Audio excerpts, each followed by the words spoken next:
Well, Tony Keith is filling in tonight for Sam Farnsworth in sports, and another big change for the Broncos. Oh my gosh, I now have a reason to actually watch the game this Sunday. I want to see how Paxton Lynch does as quarterback. That's right, Brock's going to hit the bench.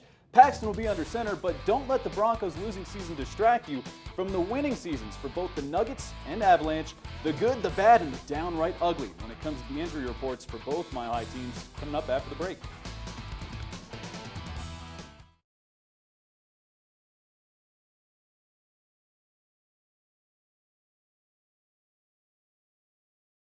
Now, KKTV 11 Sports.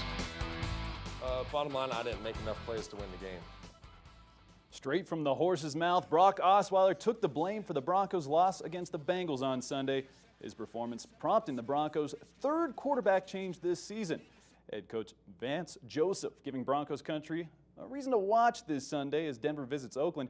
Paxton Lynch just named the starter hours ago. Simeon, number 2, that's according to 9 News. The Broncos playing musical chairs when it comes to QB. Lynch was beat out by Trevor Siemian for the starting role before the season even kicked off. Then he was inactive the first 10 weeks because of a shoulder sprain he suffered in the preseason.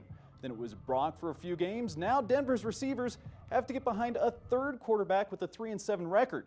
For Demaryius Thomas, there's one key issue that needs to change. But the effort, I feel like the effort been there every week.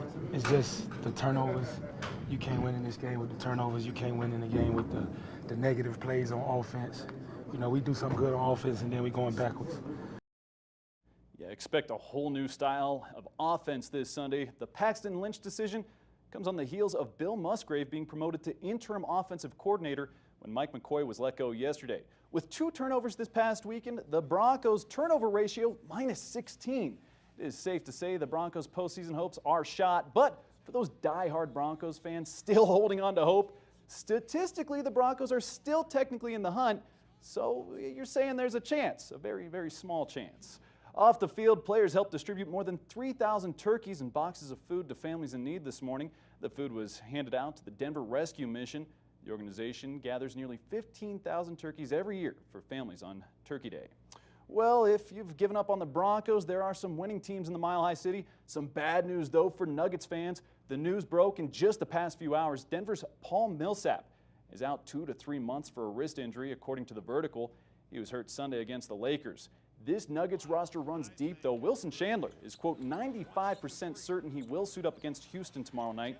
He's recovering from a sore back. And if you missed last night, the Nuggets were without their head coach, without their second leading scorer, and they were on their second of back-to-back games.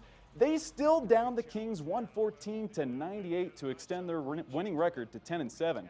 Some other good news, but from the Avs. Lindholm saw the doctor yesterday and got good news, so he was in a contact jersey today. And if everything goes well here over the next week or so, then he could get cleared to play. Yeah, as Colorado Avalanche head coach sharing an injury update, defenseman Anton Lindholm back to practice. He's still recovering from a broken jaw, and we could see him on the ice soon. The bad news, goaltender Semyon Varlamov was not in skates in practice. He's sick, so Jonathan Bernier will get the start tomorrow against the Dallas Stars. And again, I mean, this Nuggets team, the Avs, they're fun to watch. It's still early in both seasons, but if the Broncos are giving you a hard time, check out these teams. Yeah, there's a reason to be excited. Yeah, there is. Tony, thanks. We'll be right back. Tony Keith is here filling in for Sam Farnsworth tonight, and he has some good news when it comes to the Broncos and the fans. Yeah, you know what? The news has nothing to do with this team or really any of the players on the current team, in fact. But you remember the excitement around Terrell Davis being inducted into the Pro Football Hall of Fame over the summer? We'll find out which former Broncos made the cuts as semifinalists for the 2018 class. We'll be right back.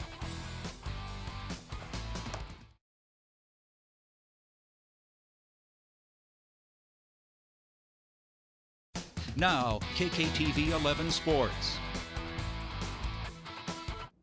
With a 6-game losing streak, something had to change. First, the Denver Broncos fired their offensive coordinator. Now they're starting from scratch at QB, naming Paxton Lynch their starter. Lynch will be the 3rd QB to start for the Broncos in 2017. There were high hopes at the start of the season in the Mile High City. Trevor Siemian beat Lynch out for the starting spot. Lynch injured his shoulder, and Brock Osweiler comes back to Denver as the backup. Siemian if you recall, went on to beat 3 of the first 4 teams the Broncos played. Then came a 3-game losing streak. Brock took the helm in November with 4 interceptions and only 3 touchdowns in 3 games. Osweiler won't make it to December, being benched for the 3rd time in 3 years. According to 9 News, Brock will be a 3rd stringer on Sunday, and he's a free agent in 2018, by the way. That brings us to the present and maybe, just maybe, the future for the Broncos. Sunday was the first time we saw Lynch suited up on the field for a regular season game this year following his injury. He was named the backup in the last game against the Bengals. Now Broncos country waiting to see what the first-round pick in 2016 can accomplish in his 3rd career start this Sunday against the Raiders. While we're on the topic of possible future for the Broncos, a huge nod to some former players. The modern-era semifinalists for the Pro Football Hall of Fame 2018 class were announced today. Of the 27 finalists, 6 Broncos. Safety Steve Atwater, who, by the way, has been a semifinalist 7 times now. Safety Brian Dawkins, mostly played for the Eagles, but joined the Broncos for 2 seasons in 2009. Cornerback Ty Law also joined Denver in 2009. Free safety John Lynch, now we're starting to flash back. Carl Mecklenburg, a linebacker with Denver from 83 to 94. And a name not every Broncos fan will remember, but Buccaneers fans know, Simeon Rice, a DN for Denver for 1 season in 07. The list of 27 will be trimmed to 15 come January. Well, a new number 2 in the college football playoff rankings. Miami moving up 1 spot behind Alabama, meaning Clemson slipped to number 3 in Oklahoma, holding at number 4. But there's no easy stretch for any of these teams. Over the next 2 weeks, every team in the top 9 will play another team ranked in the committee's top 25. And switching over to basketball, the Nuggets have a bigger mountain to climb. The Vertical is reporting forward Paul Millsap will be sidelined 2 to 3 months after he was injured against the Lakers on Sunday. Now, x-rays came back clean according to the report, but citing league sources, the Vertical says surgery was required. Don't give up on the Nuggets just yet. They've won 5 of their last 7 and proved last night they can be an effective team without Millsap. Wilson Chandler, who was nursing a sore back last night, says he's 95% certain he'll be back in action tomorrow against the Rockets. And this was big sporting news today. Missouri's Michael Porter Jr. is going to miss the rest of the season. The 6'10" freshman was one of the top prospects in the country last year.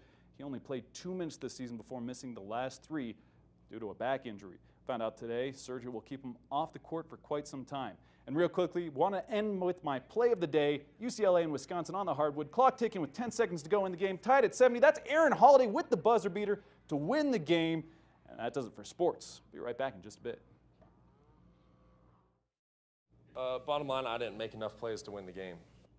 Straight from the horse's mouth, Brock Osweiler took the blame for the Broncos' loss against the Bengals on Sunday. His performance prompting the Broncos' 3rd quarterback change this season.